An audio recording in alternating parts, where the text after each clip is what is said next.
Okay students, तो आज हम सब एक छोटा सा टॉपिक लेकर चल रहे हैं। कार्टेशियन प्रोडक्ट का कुछ इंपॉर्टेंट थ्योरम होता है, उसमें से हम ले रहे हैं, जो कि हर जगह यूनिवर्सिटी वगैरह हर जगह पूछे जाते हैं, है ना। इसको मैंने लिया है, जिसमें एक हो गया कि A cross B union C is equal to A cross B union A cross C, और दूसरा हो गया A cross B intersection C is equal to A cross B intersection A cross C.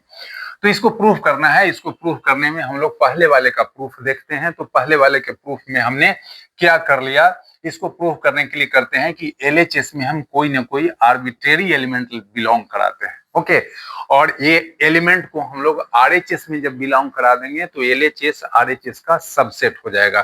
तो देखिए कैसे करते हैं। Let X Y belongs to A cross B union C implies that x belongs to a comma y belongs to b union c। ये definition of Cartesian product हो गया।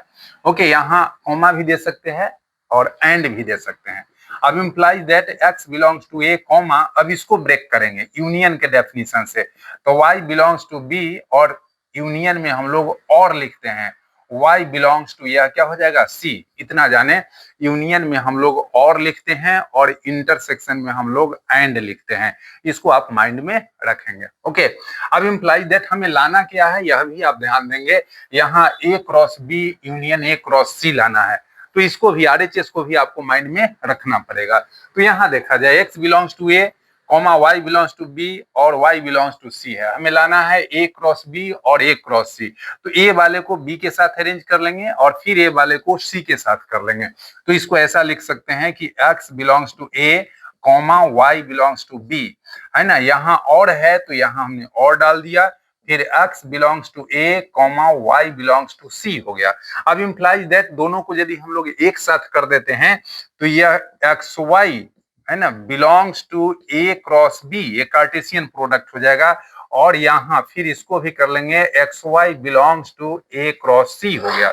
अब implies that यदि हम इस दोनों को एक साथ कर लेते हैं तो यह आपका हो गया X Y belongs to a cross b, और यहाँ देखिए यहाँ क्या है, और है, और एक्स वाई तो है ना, दोनों एक्स वाई मिलकर एक बन गया, और है तो और को हम लोग यूनियन कर देंगे, और यहाँ ए क्रॉस सी और के लिए यूनियन लिख देंगे। तो देखिए यहाँ आरएचएस आ गया। तो एलएचएस को लेकर चले थे, आरएचएस आ गया। देयरफॉर हम कह सकते हैं कि ए क्रॉस बी अर्थात A cross B union C is the subset of A cross B, और यहाँ यूनियन ए क्रॉस सी हो गया, है ना।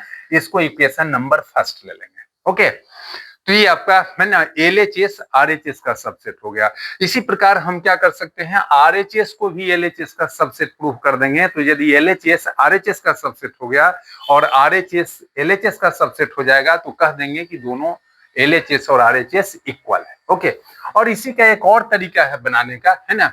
यहाँ पे है ना हम लोग लेकर चलते हैं एक बार, ये है ना, इसको एक यदि हम यहीं पे सिंबल ऐसा दे देते, इम्प्लाइज एंड इम्प्लाइड बाई दे देते, इसका मतलब हो जाता क्या कि ये है ना एलएचएस आरएचएस का सबसेट हो गया और आरएचएस एलएचएस का सबसेट हो गया। तो हम डायरेक्ट इसको लिख सकते थे कि A cross B union C is equal to A cross B union A cross C. लेकिन हम ऐसे भी आप बना सकते हैं, यह भी वैलिड है। हम इसको थोड़ा लंबा करके चलते हैं, जैसे यहाँ इम्प्लाइज एंड इम्प्लाइड बाय नहीं देते हैं, हम इम्प्लाइज दैट लेकर के ही चलते हैं। तो ये एलएचएस आरएचएस का तो सबसेट हो गया। अब हम लेकर चलेंगे कि आरएचएस एलएचएस का सबसेट होना चाहिए। तो चलिए इसके लिए हम लोग देखते हैं, फिर आरएचएस में बिलोंग कराएंगे, इसको भी हम लोग लेकर चलेंगे। ओके, तो आरएचएस में कोई दूसरा एलिमेंट बिलोंग कराते हैं। जैसे हम लोग ले लें एक्स वाई लिए थे, तो हम यहाँ x1 y1 ले सकते हैं या ए बी भी ले सकते हैं।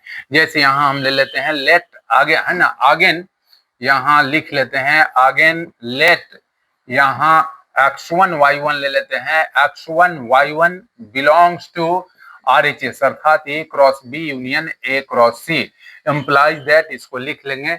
अब यहाँ इसको ब्रेक करेंगे तो पहले यूनियन के डेफिनेशन से करेंगे, तो x1 y1 belongs to A cross B union है तो क्या लिखेंगे, और फिर यहाँ पे x1 y1 belongs to A cross C हो जाएगा। अब इम्प्लाइज दैट, यहाँ देखिए अब कार्टेशियन प्रोडक्ट के डेफिनेशन से तोड़ेंगे तो यह x1 belongs to A comma y1 belongs to B हो जाएगा। फिर यहाँ और है तो और लिखेंगे, फिर यहाँ x1 y1 belongs to a cross c है, तो यहाँ x1 belongs to a comma y1 belongs to c हो जाएगा।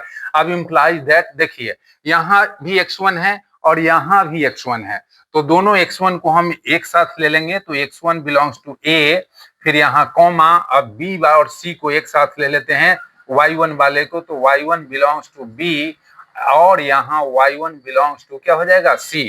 अब इम्प्लाइज दैट यह क्या हो गया, x1 belongs to a comma, अब इस दोनों को एक साथ कर लेंगे तो बीच में और है, इसलिए क्या हो जाएगा, यूनियन हो जाएगा, तो y1 belongs to b union c। अब इम्प्लाइज दैट, देखिए दो के बीच में यहाँ कॉमा है अर्थात एंड है, तो इसमें एंड में कार्टेशियन प्रोडक्ट लग जाएगा, तो x1 y1 बिलोंग्स टू क्या हो जाएगा बताइए, x1 y1 belongs to A cross B union C हो गया। अब इससे क्या क्लियर हुआ कि आरएचएस लेकर चले थे, आरएचएस लेकर चले थे और एलएचएस आ गया, मतलब आरएचएस का सारा एलिमेंट एलएचएस में बिलोंग कर रहा है, इसलिए आरएचएस एलएचएस का क्या हो जाएगा, सबसेट हो जाएगा।